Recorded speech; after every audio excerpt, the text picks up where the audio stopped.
Mes chers amis, voilà un petit Dvar Torah sur la paracha Toldot. Donc on voit dans le début de la paracha Toldot que Rivka avait des jumeaux dans son ventre et il y avait une particularité avec ces jumeaux, c'est que lorsqu'elle allait à côté d'un Beth Midrash, son ventre s'excitait, et quand elle allait à côté d'un endroit d'Avodazara, d'idolâtrie, son ventre aussi s'excitait. Et donc, elle ne comprenait pas exactement qu'est-ce qui se passait exactement. Donc, qu'est-ce qui est marqué exactement dans le passouk? C'est marqué Veitrosresu abanim bekirba, vatomer, imken lamaze anochi, vatela lidrosh et Hashem. Donc, les enfants, ils se poussèrent en elle, et donc elle s'est posé la question, mais qu'est-ce que ça veut dire? En quoi je suis destiné? Et donc, après, elle est allée demander à Hachem, et donc Rashi, il explique que voilà, là, le passouk n'est pas très explicite, donc on est obligé d'utiliser des sens midrashiques, et donc il explique que quand elle est allée l'Hidrosh et Hachem, ça veut dire qu'elle est allée voir Shem Ve'ever, elle a demandé qu'est-ce qui se passe? Qu'est-ce qui se passe avec mon ventre? Donc voilà, ça tout le monde connaît. Maintenant, la question, et c'est la suivante. On connaît une Mishnah dans Pirkei Avot, dans le Maxime des Pères. Toutes les sources sont marquées dans le PDF, où c'est marqué là-bas que tout ce que Hachem a créé, il a créé pour son kavod. D'accord? Il a créé pour son honneur. Donc c'est pour l'honorer. Alors d'après ça, on réfléchit un peu, on dit attends. Et ça, dans le ventre de sa mère, déjà, il n'est pas dans l'honneur d'Akadosh Baruch Hu. Comment c'est possible? Comment c'est possible? On va extrapoler encore plus ces Pirkei Avot. C'est que tout a été créé pour son honneur, mais tu vois bien qu'il y a une très faible pourcentage de personnes qui font les choses pour son honneur. Que ce soit des personnes qui ne sont pas dans la Torah, parce qu'ils ne savent pas l'importance. Que ce soit des nations, que voilà, ils ne comprennent même pas du tout le système et ils vivent pour le pouvoir et ils vivent pour le profit. Ils vivent totalement pour autre chose. Donc comment comprendre cette Mishnah qui dit que tout a été créé pour l'honneur d'Akadosh Baruch Hu? Cette question, elle est demandée par le Rambam dans la Gdamat les Pirush Mishnayot, dans Seder Zraïm là-bas, et il pose cette question.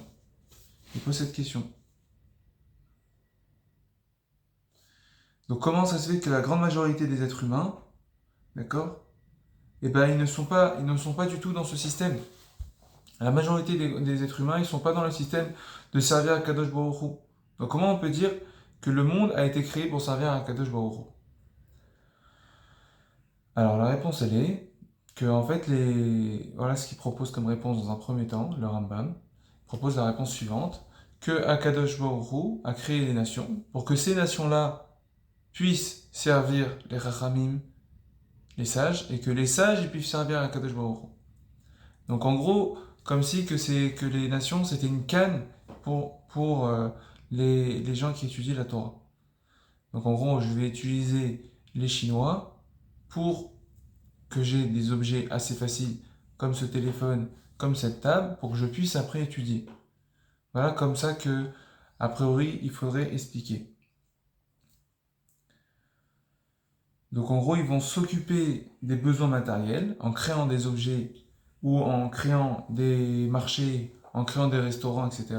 Pour que je puisse, moi, derrière, pour que le Talmid Racham, lui, derrière, puisse étudier la Torah tranquillement. Donc ça, c'est intéressant. Alors si c'est ça, hein, il reste une question. Excusez-moi, c'est un peu profond, j'ai besoin de structurer la chose. Alors d'après ça, hein, comment ça se fait qu'il y a des gens qui n'ont aucune sagesse? Ils sont vides de sagesse. Et ils ne servent aucune sagesse. Ils servent aucun racham, ils ne sont pas du tout dans le système des rachamim. Et pourtant, ils réussissent dans leur vie. Ils réussissent dans leur entreprise. Ils réussissent dans tout ce système. Comment c'est possible? Il y en a, ils sont contre. C'est pire encore. Il y en a, ils sont contre les rachamim, mais ils réussissent très bien. Malheureusement, il y a des gauchistes en Israël qui sont contre tout ce système de la Torah. Et bah, au Hachem, ils réussissent. Donc là, on ne comprend pas. Ah, c'est dit que c'est pour servir l'honneur d'Akadosh Baruch Hu. On ne peut pas comprendre. Alors comment on fait? Comment c'est possible? Comment on fait? Donc déjà, moi je propose une réponse que le Rambam ne propose pas. Une réponse très simple, c'est que c'est pour permettre le choix aux gens. Parce que si tout porte à croire que tout est fait pour l'honneur d'Akadosh Baruch Hu, et ben à ce moment-là, je n'ai pas vraiment le choix de décider de servir Akadosh Baruch Hu, parce que je vais faire comme tout le monde, ou je vais comprendre qu'il y a un Dieu aussi. Donc, je n'ai plus le choix. Donc ça, c'est la proposition que j'aimerais faire, mais le Rambam ne donne pas cette proposition-là. À savoir pourquoi, sûrement que ma réponse est erronée. En tout cas, le Rambam me donne la raison suivante. Le mot-clé, très simple, c'est une vérité illusoire. On pense que on sert pour nos égos, on pense que on sert pour notre profit, pour des choses futiles. Mais à la fin, bien que ton attention n'est pas là, elle servira, dans tous les cas, à l'honneur d'Akadosh Baruch Hu. Dans tous les cas, elle servira. Voilà ce qui est marqué ici. Que dans tous les cas, ça servira à Akadosh Baruch Hu. Bien que les riches, ils font ça pour l'argent, pour le kavod, etc., et bien, lorsqu'il va ordonner à ses serviteurs de faire telle chose, telle chose, telle chose, ça va aider, et ça aura été le but d'Akadosh Baruch Hu, de aider ceux qui donnent l'honneur à lui-même, qui donnent le kavod à Akadosh Baruch Hu. Toutes les actions sont faites pour. Bien que concrètement, principalement, on voit que c'est pas le cas, mais tout a été fait pour le kavod à Akadosh Baruch Hu. Bien même que l'intention n'est pas pour elle. C'est possible qu'on a créé un palace juste pour qu'une fois, un chacham, un Shabbat Ratan, il puisse la kiffer. Quelqu'un qui donne le kavod de la Torah, et ben, il puisse la kiffer. Voilà ce qui est possible de dire. Comme ça explique le Rambam. Il y a un passouk dans Iyov, le passouk dans Iyov, il dit que, en deux mots, le rachat il prépare, et le juste il s'habille.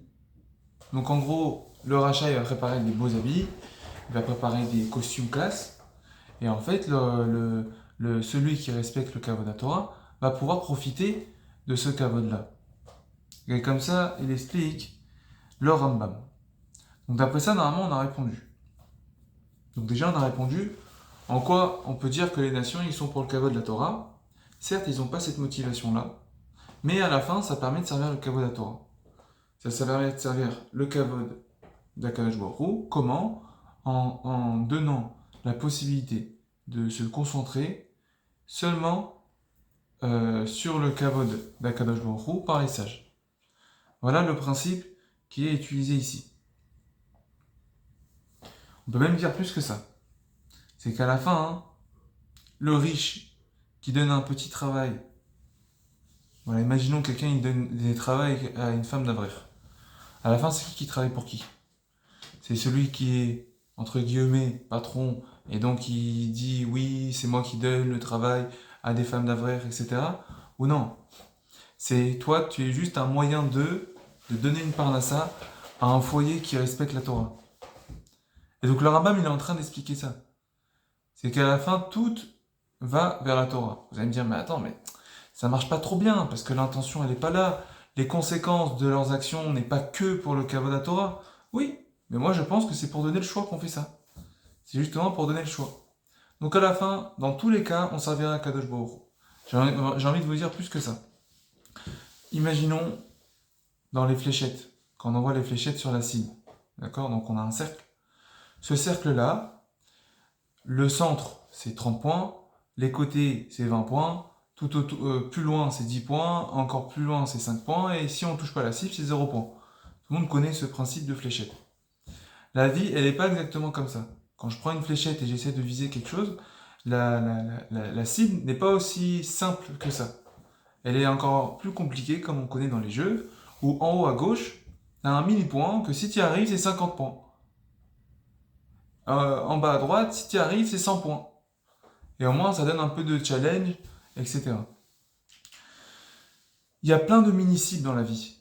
Il y a plein de mini-cibles. Des toutes petites cibles qu'on appelle le kavod, qu'on appelle l'autorité, qu'on appelle l'argent, qu'on appelle le kiff, qu'on appelle plein de choses, plein de buts dans laquelle on fait les choses.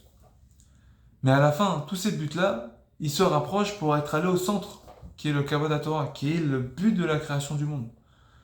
Donc dans la logique des choses, quand je parle avec un professionnel, et je vais le voir, un professionnel des fléchettes, je vais le voir, je lui dis voilà, moi, je suis un amateur dans les fléchettes, où je dois viser? Je dois viser le 100 points ou je dois viser le centre? Il fait, t'as tout à gagner à viser le centre.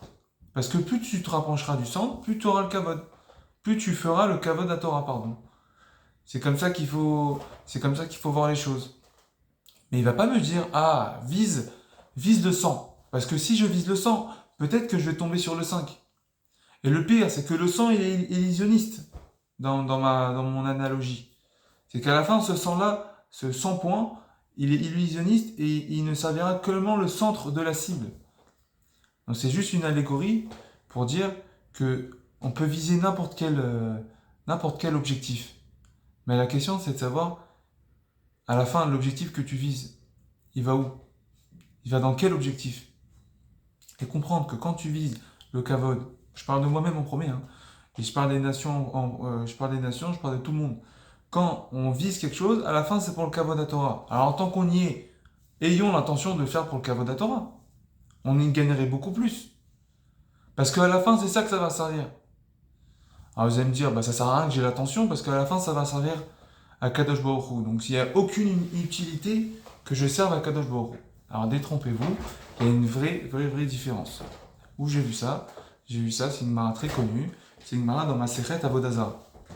Là-bas, dans le traité d'Avodah Zarah, au début, c'est très long, mais en deux mots, Kadosh Baruch Hu, il dit qu'à la fin du monde, lorsqu'arrivera Mashiach Bezrat Hashem, il viendra avec un Sefer Torah dans la main, et il dira, tous ceux qui n'ont pas pris leur récompense pour m'avoir servi, venez prendre votre récompense. Évidemment, dès qu'on parle de récompense, tout le monde s'agite, tout le monde vient, et je veux ma récompense, etc.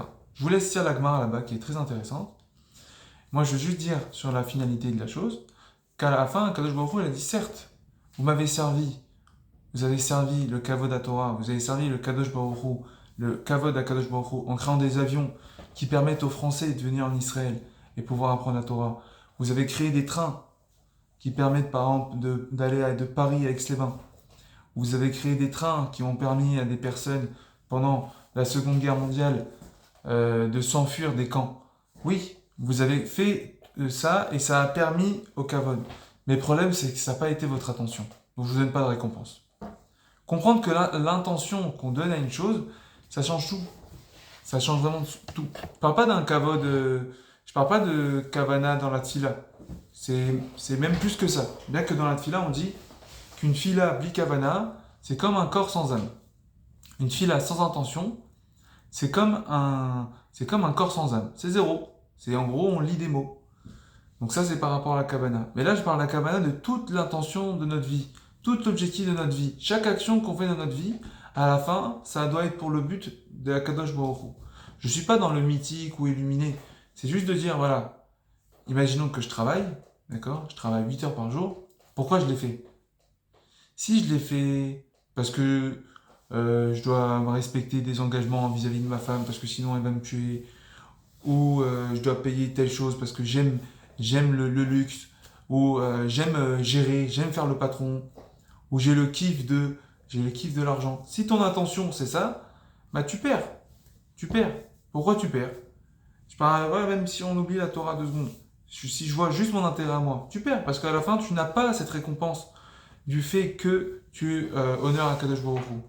Donc comment il faut dire? Il faut dire, voilà, imaginons j'utilise seulement 1 heure par jour. C'est 8 heures de travail, je l'ai fait pour que je puisse nourrir ma famille, et que après je puisse étudier 1 heure par jour. Je dors, pas parce que je suis fatigué, je dors pour avoir les forces demain à faire le meilleur Kavod HaTorah. Et c'est comme ça qu'il faut réfléchir. Et il y a une vraie différence. Et c'est ça que cette Mara elle démontre. Il y a une vraie différence entre quelqu'un qui a l'intention de faire ça pour l'objectif de la Kadosh Baruch Hu et celui qui n'a pas l'intention de le faire, bien qu'à la fin, ça va servir à Kadosh Baruch Hu dans tous les cas. Donc voilà, Bezrat Hashem, qu'on puisse avoir des objectifs clairs, comprendre qu'à la fin, notre cible finale, ce qu'on vise à la fin, c'est le fait de respecter Akadosh Baruch Hu. Donc tant qu'on y est, essayons de viser la bonne cible. Voilà. Donc Yeh Ratson, qu'on puisse continuer à grandir, Et j'espère que je pourrai continuer à partager le peu de ce que je sais. Et je le dis en vidéo, mais n'hésitez pas à me poser des questions, à discuter, parce que c'est ça qui fait grandir. C'est ça aussi qui me fait grandir à moi, à faire des critiques constructives. Je suis tout à fait ouvert. Et au moins on puisse tous grandir, Bezrat Hashem, de jour en jour. Kol Tov, Shabbat Shalom.